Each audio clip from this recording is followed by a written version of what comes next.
Bienvenue dans ma formation DaVinci Resolve que j'ai essayé de faire la plus complète possible dans le but de bien débuter avec ce logiciel. Avant tout, je vais vous parler d'une autre vidéo que j'ai fait où j'explique des choses plus générales sur DaVinci Resolve, où je fais un tour rapide de toute l'interface. Cela me permet de vous y retrouver plus facilement. Et puis, je détaille également le processus d'installation. Je vous mets le lien vers cette vidéo en description. Je vous conseille d'aller la voir, elle est beaucoup plus générale que celle-ci et ça vous permet de vraiment bien débuter. Vous allez voir que là, je ne vais pas prendre le temps de refaire tout le tour de l'interface puisque je l'ai déjà fait dans l'autre vidéo. Donc, si vous avez regardé vos vidéos, vous savez, vous pouvez faire ici deux nouveaux dossiers. Donc, vous pouvez faire en haut ici, vous avez un bouton pour faire un nouveau dossier. Ou sinon, vous faites pli de droit, New Folder ou nouveau dossier en français. Moi, je vais par exemple faire un dossier pour ranger tout ce qui va concerner la formation. Et hop, là, je peux ouvrir le dossier. Et donc, en fait, ici, vous allez retrouver tous vos projets. Et donc là, nous, on va créer un nouveau projet pour l'exemple, du coup, pour le tuto. Donc, je vais faire ce nouveau projet tuto. Donc, pour créer un nouveau projet, vous cliquez sur le bouton à droite ou vous faites clic droit, nouveau projet, et vous faites créer. On va tout de suite aller faire un petit tour dans les paramètres. Donc, si vous avez regardé dans mon autre vidéo, vous savez que les paramètres, c'est ici dans DaVinci Resolve, préférences. Vous allez aller ici. Et là, du coup, on a plein de paramètres. Je vous laisserai regarder si ça vous intéresse. Vous pouvez laisser les paramètres par défaut, ça fonctionne très bien.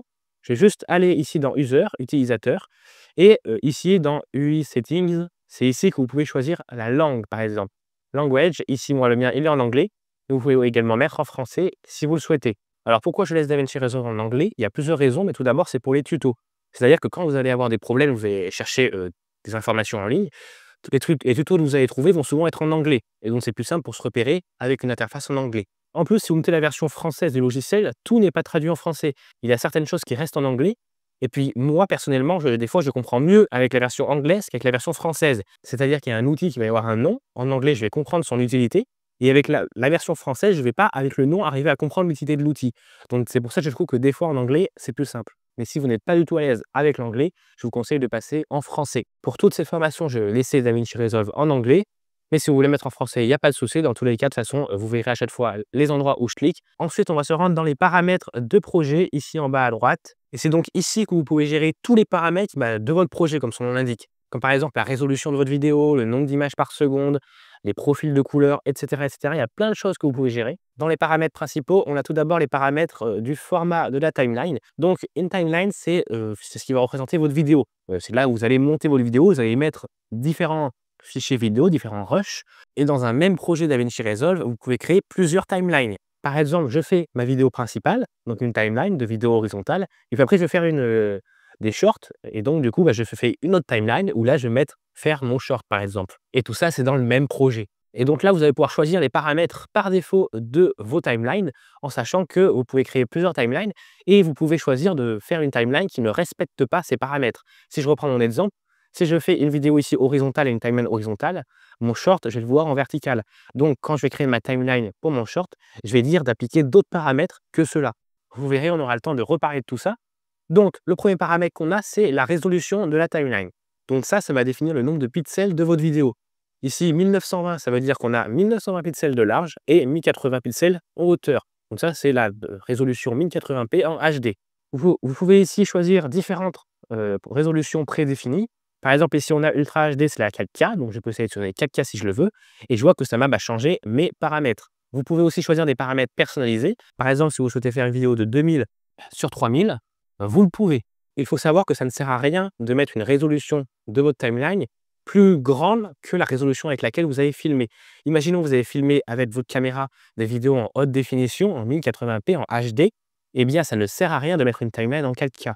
Parce que vous n'allez pas gagner en qualité. Si vous avez filmé une vidéo en 1080p, vous ne pourrez jamais avoir une qualité supérieure au 1080p. Ensuite, vous avez cette case-là qui vous permet d'utiliser une résolution verticale. Vous pouvez cocher ou décocher. Comme son nom l'indique, ça va vous faire votre vidéo en verticale. Si par exemple, là, je suis sur du 4K, donc 4K horizontal, et si moi, je veux faire une vidéo verticale pour des shorts, par exemple, eh bien, je vais utiliser la résolution verticale et automatiquement, vous voyez, ça va m'inverser mes deux paramètres. La hauteur va devenir la largeur et la largeur va devenir la hauteur. Autre paramètre très important, c'est le nombre d'images par seconde. En fait, une vidéo, c'est formé de plein de photos qui sont mises les unes à la suite des autres et ça nous donne l'illusion d'une vidéo. Lorsque vous filmez avec votre caméra, vous avez un nombre d'images par seconde.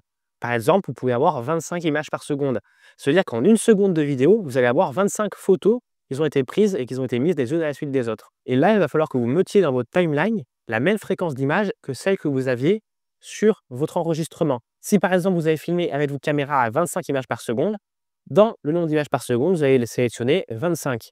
Si vous avez filmé à 30 images par seconde, vous allez sélectionner 30 images par seconde. Et par défaut, quand vous changez le nombre d'images par seconde de votre timeline, vous voyez que ici, ça change la valeur de playback frame rate. Il faudrait que je mette en français peut-être. Donc cette valeur-là, c'est la valeur qui correspond à la vitesse de lecture dans votre visualiseur sur votre interface. Et donc, sauf exception, vous mettez normalement la même fréquence d'image. C'est-à-dire que vous avez la fréquence d'image de votre timeline qui va être utilisée pour, à la fin, faire votre rendu de votre vidéo. Et là, vous avez la fréquence d'image de votre visualisation. C'est-à-dire quand vous allez être en cours de faire votre montage, à quelle fréquence d'image DaVinci Resolve va vous le montrer. Ensuite, vous avez le monitoring vidéo. Donc, vous pouvez laisser tous les paramètres par défaut. Après, vous avez la partie sur les médias optimisés. Et là, on vous parle des proxys. Alors, je vous fais un petit point pour vous expliquer rapidement ce que c'est un proxy, même si on en reparlera dans la prochaine vidéo de cette formation. Je prends un exemple. J'ai filmé mes vidéos en 4K avec ma caméra et je les importe sur mon logiciel de montage. Eh bien, suivant la puissance de l'ordinateur, il est possible que mon logiciel de montage, que DaVinci Resolve, ait du mal à lire les vidéos et que donc il y ait des latences et que ça coupe à la visualisation, ce qui est très gênant. Et dans ces cas-là, on peut créer des proxys. C'est-à-dire qu'en fait, DaVinci Resolve va prendre vos vidéos que vous avez filmées et il va les réduire leur qualité. Il va, par exemple, si vous avez filmé en 4K, il va réduire à une résolution de 720p, par exemple. Et une fois qu'il aura créé ces autres vidéos, c'est avec ces vidéos-là que vous allez pouvoir faire votre montage. Et avec cette vidéo en plus basse résolution, que vous allez pouvoir faire une visualisation de votre rendu. Et du coup, ça va plus bugger puisque ce sera des vidéos qui seront beaucoup plus faciles à lire pour DaVinci Resolve. Mais ce que va faire DaVinci Resolve, c'est qu'au moment de l'export, au moment du rendu, DaVinci Resolve va remplacer les plans en 720p par les vrais plans originaux en 4K. Donc à la fin, votre vidéo sera bien en 4K et vous aurez des plans de bonne qualité. Vous allez vous servir en fait des proxys simplement pour faire votre montage et que ce soit plus fluide. Mais à la fin, DaVinci Resolve va rechanger par les plans en haute qualité. Après, vous avez deux options pas très importantes. Enfin non, c'est pas important, c'est important. Mais les paramètres par défaut fonctionnent très bien. Et c'est des choses sur lesquelles on va revenir dessus plus tard lorsqu'on fera des choses plus poussées. Par exemple, ici, le Retime Process. Ça, c'est quelque chose, j'en ai parlé dans une vidéo. D'ailleurs, je vous mettrai également le lien en description. C'est sur une vidéo pour ralentir vos plans. Et bien, par exemple, en fonction de ce que vous voulez faire dans votre vidéo, si vous voulez faire une vidéo avec plein de ralentis, vous pouvez changer ici le Retime Process au lieu de, par exemple, le changer pour 7 plans. Mais je ne rentre pas dans les détails, j'en ai parlé dans une autre vidéo, je vous mets le lien en description. Et puis, on va pas s'y attarder dessus pour l'instant. Pareil ici, vous avez plein d'autres onglets, par exemple sur les couleurs, ça c'est très intéressant, mais on y reviendra dessus au besoin lorsqu'on parlera de la couleur justement et de la colorimétrie. Si vous avez défini des paramètres de projet que vous voulez réutiliser pour d'autres projets, pour ne pas avoir à chaque fois besoin de tout remodifier. Par exemple, si vous faites toujours des vidéos en 4K à 25 images par seconde, eh bien vous pouvez sélectionner 4K 25 images par seconde et vous pouvez ici, en allant dans les 3 points, enregistrer ce preset. Et là, vous pouvez faire Save Current Setting as Preset, donc enregistrer les paramètres actuels en tant que preset. Vous pourrez rentrer le nom que vous voulez, par exemple dans mon cas test, et ensuite lorsque vous ouvrirez un autre projet, et vous pourrez aller par exemple prendre votre preset test et faire télécharger le preset. Et par défaut, ça vous remplira tous les paramètres avec votre preset. Vous pouvez également faire Set as Default Preset, c'est-à-dire définir en tant que paramètre par défaut. Et dans ce cas-là, à chaque fois, ça vous notera ce paramètre-là par défaut. Vous n'aurez rien à faire, ça vous notera toujours ces paramètres-là par défaut. Là, je vais supprimer ce preset parce qu'il ne me sert à rien. Et si vous voulez remettre des paramètres par défaut, vous faites 3 fois paramètres par défaut et vous faites charger le preset.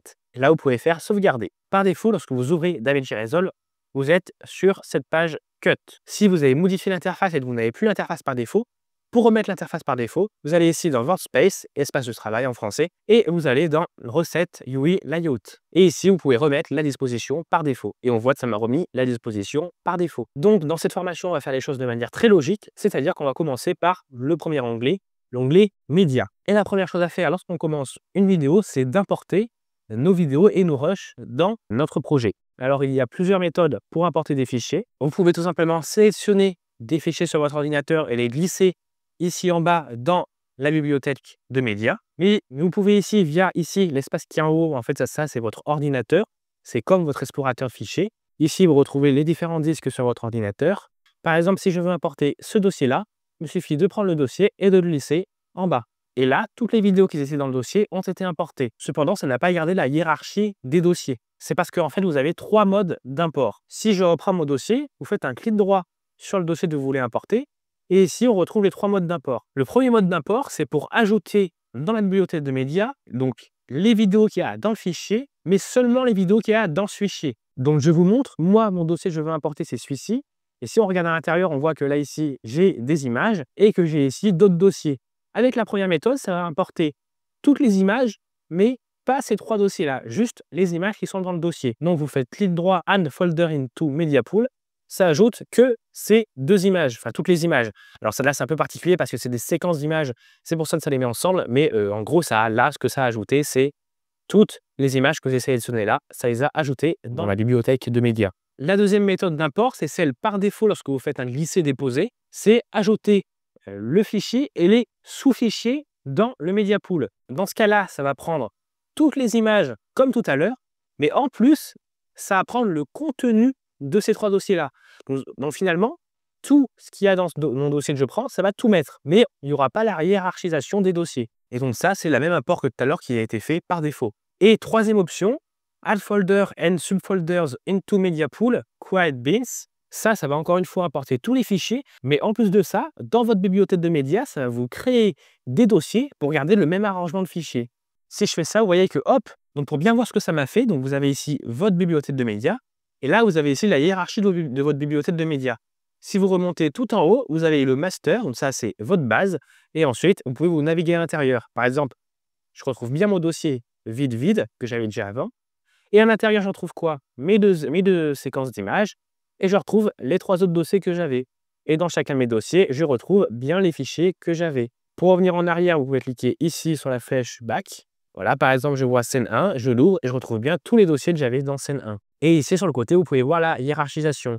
Donc, mon master, dedans mon dossier vide, mon dossier scène 1, tous les dossiers qu'il y a dans scène 1, finalement, vous retrouvez la même hiérarchisation que sur un explorateur de fichiers. Une autre méthode d'importation, c'est d'utiliser le raccourci CTRL-I et ça vous ouvre votre explorateur de fichiers. Et vous pouvez donc sélectionner les vidéos que vous voulez et faire ouvrir. Et vous voyez que ça l'a bien ajouté à ma bibliothèque de médias. Et donc, le raccourci CTRL-I fonctionne sur toutes les fenêtres. Et vous allez voir que ce que je vais vous montrer pour cette fenêtre fonctionne aussi en général pour les autres fenêtres. Ensuite, quelque chose d'important à faire, c'est de trier les fichiers et les organiser. Lorsque vous allez commencer avec des petits projets, ce n'est pas forcément quelque chose de très important. Vous n'allez peut-être pas en comprendre l'utilité, mais lorsque vous ferez des plus gros projets avec plus de fichiers, vous verrez que c'est très important. Pour organiser les fichiers, on peut déjà faire des dossiers. Dans votre bibliothèque de médias, vous faites un clic droit et vous pouvez faire New Bin. Par exemple, là, je fais un dossier pour ranger toutes les figures de Cardistry et ensuite, j'y sélectionne toutes mes vidéos en lien avec la Cardistry et j'y mets dans le dossier Cardistry. Vous pouvez également ajouter des marqueurs sur vos clips vidéo. Par exemple, ces 3 plans-là n'ont pas été tournés au même endroit que ces 3 plans-là. Et donc, pour bien le matérialiser, je vais sur ces 3 plans-là ajouter un marqueur.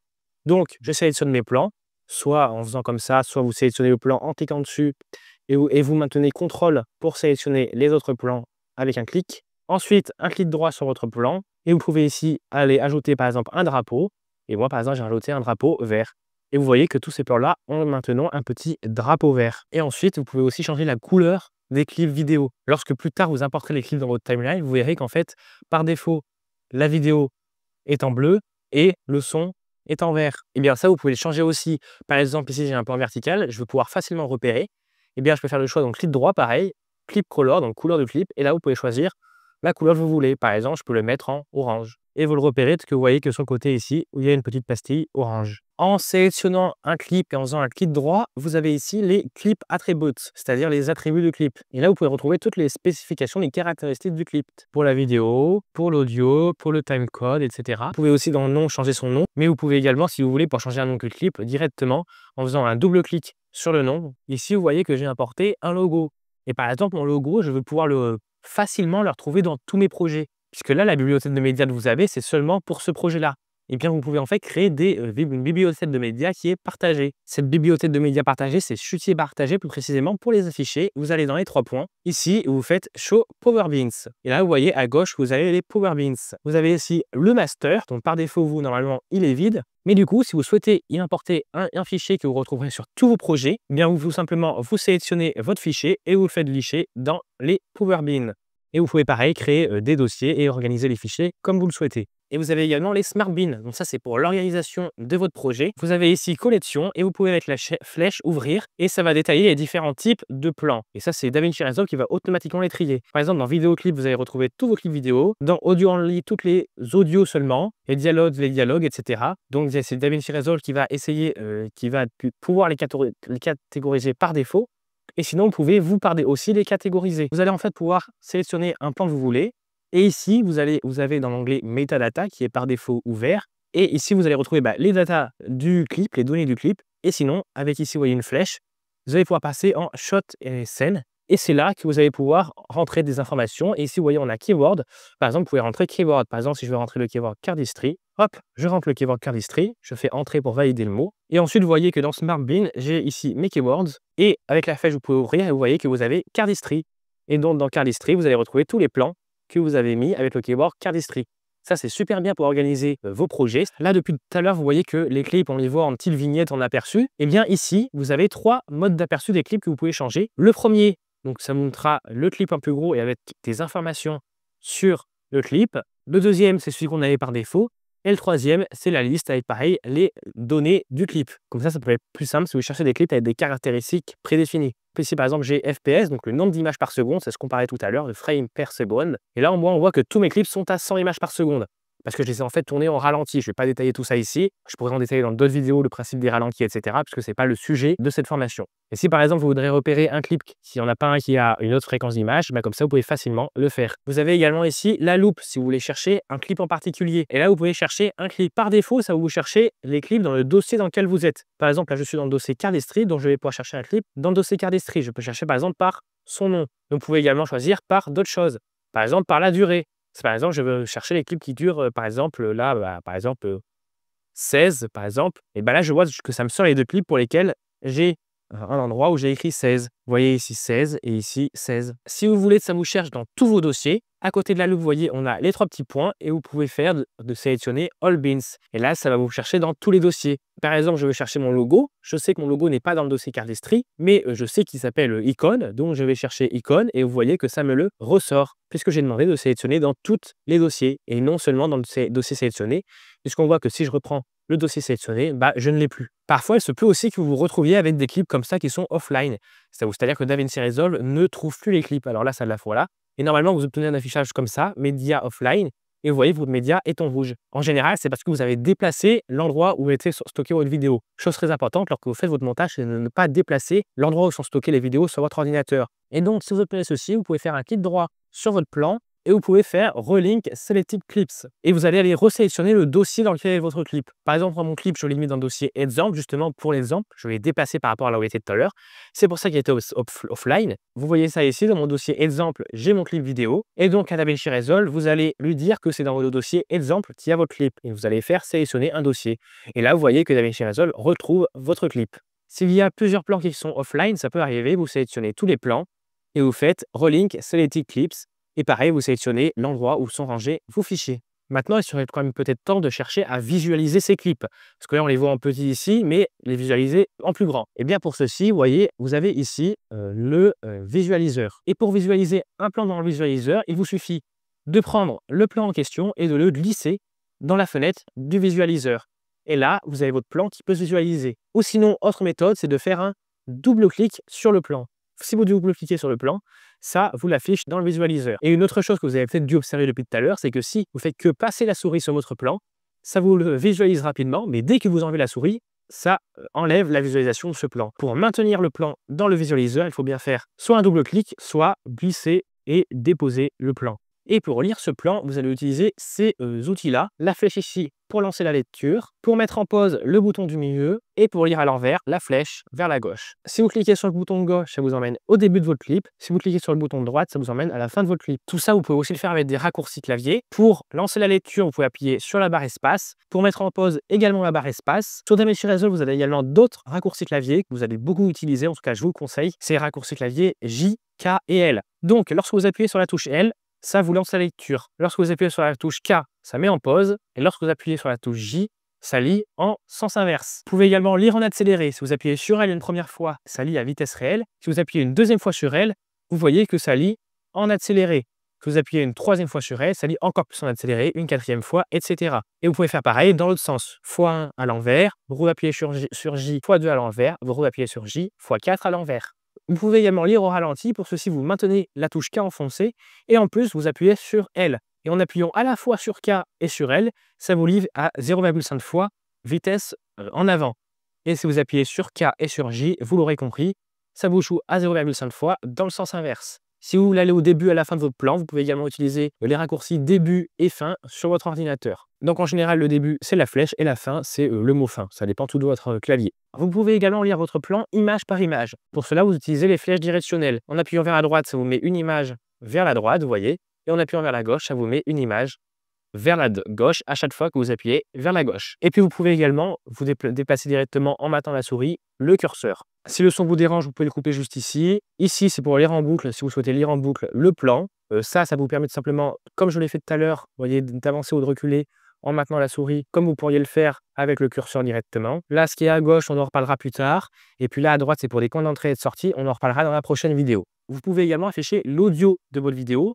Pour cela, vous allez en haut à droite les 3 points et vous avez ici 2 options. Vous pouvez soit faire Show Full Clip Audio Waveform, c'est-à-dire voir toute l'audio de la vidéo. Et vous voyez que là, ici, je vois l'audio du début à la fin de ma vidéo. C'est pas un plan très intéressant, mais vous voyez que si je prends un autre plan, c'est très utile et on voit justement là où il y a du son et là où il n'y a pas de son. Donc là, en l'occurrence, pour la vidéo, on voit là où je parle et là où je parle pas. Ça peut être utile, par exemple, si vous voulez sélectionner qu'une partie, vous savez que hop, vous voulez sélectionner la seule partie où la personne parle et vous pouvez sélectionner directement la partie où la personne parle. Et la deuxième option, c'est ici pour voir le waveform audio, mais zoomé, c'est-à-dire que vous allez voir un zoom que sur la partie que vous êtes en train de lire. Alors là, il n'y a pas de son, c'est un peu embêtant, mais si je mets à un endroit où il y a du son, vous voyez, hop, que je vois l'audio en zoomé, ce qui peut être plus précis pour couper une partie qu'on veut. Et puis pour finir cette première vidéo, je vais vous parler rapidement des raccourcis clavier. Donc pour y accéder, c'est DaVinci Resolve en haut, Keyboard Customization. Vous pouvez également faire le raccourci CTRL-ALT-K pour ouvrir les raccourcis clavier. Et sur DaVinci Resolve, vous avez tout un tas de raccourcis clavier pour vraiment tout et n'importe quoi. Ici, en fait, vous retrouvez toutes